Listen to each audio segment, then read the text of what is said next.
I've had a lot of great mentors in my life, um, and I'm not sure that I have been a great mentor in life to others. I am thankful for those men, my father in particular, who was always there, showing me how to be a great dad in life. And now your daughter reaps, yeah, hopefully, the rewards. she's reaping some of those rewards because, my dad worked very hard when we were young. We didn't have a lot of money. My dad worked nights, but he always made an effort to be there with us too, And so that's what I'm trying to give to my daughter, Yes. to just, both my wife and I, to give her as much as we can.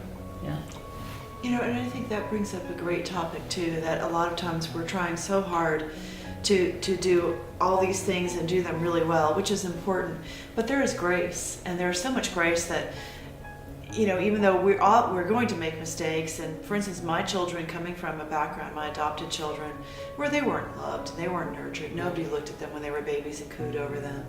But now, as preteens, young teenagers, they are very loving. They're very open. They're healing. Yeah. And so whatever mistakes we make as parents, as human beings, there is grace that can cover that. And our church is all about redemption and resurrection and renewal. Yeah. And to say, okay, I made a mistake yesterday. Well, it's a new day today. Today's a fresh start.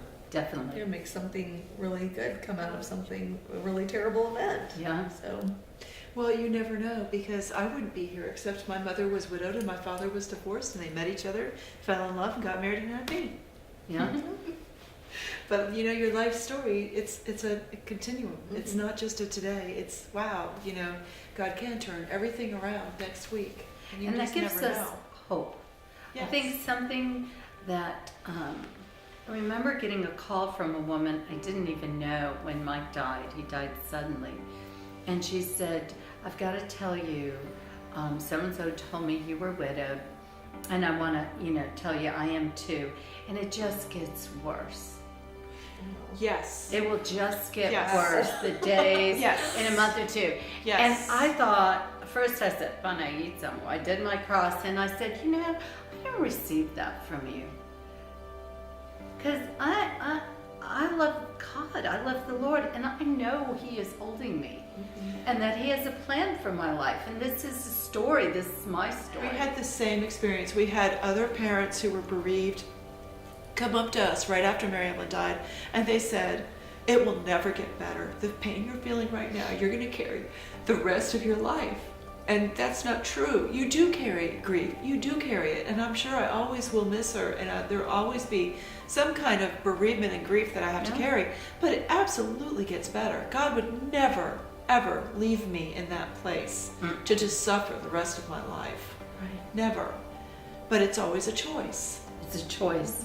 Right, and I chose, no, I'm not going to receive that. I said, No. I feel I'm going to pray for you not to receive the lie. Mary Evelyn herself at 8 told me that she wanted me to be happy when I thought of her after she passed, not sad. And that just, it was so hard to hear her say that, but it stuck with me. But you see, so much of life is like that. You have a choice, and you have to choose. Am I going to see the hope? Am I going to see the future God has for Right. me? Or am I just going to sit here in this dark place, whatever it may be?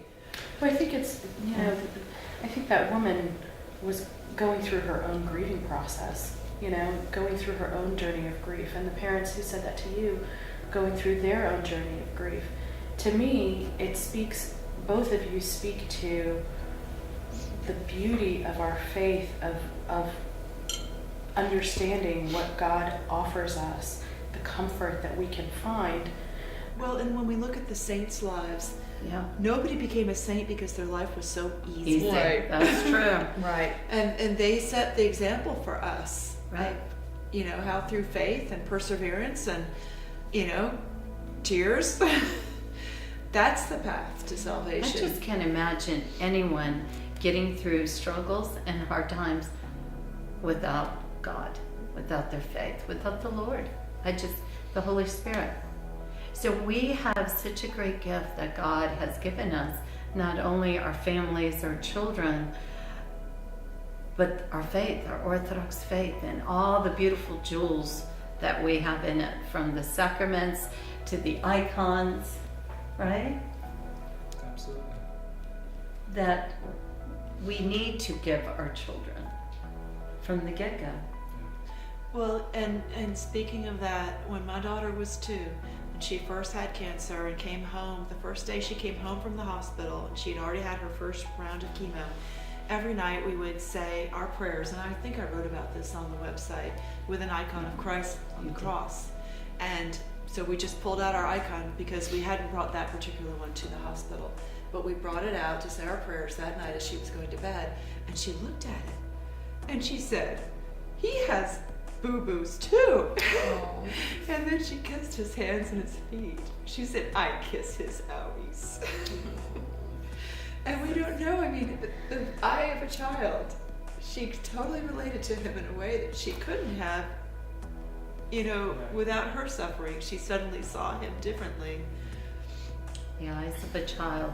They teach so much. We think we give them so much, but they give us so much more. They do. And to take that time and to just lie down in the grass and look at the stars. Right. And, I mean, that's And one of sit the down things. and count the freckles. Count or, the freckles. Or play. Or play. Yeah. Or pull the laundry out of the dryer. Yeah. Teach them how to fold. Yes. Tell my granddaughters how to fold. Well, it's been such a blessing to be with all of you. Thank you for sharing and being Thank you, here. Paula. I pray we get more opportunities to do this and to share with our brothers and sisters in our parishes, that we need to start these conversations. We need to lift each other up, to encourage, to cry together, to laugh together, to be together, and talk the hard stuff and the fun stuff. And what do? And you just said, maybe I can mentor a little bit more, right? Yeah.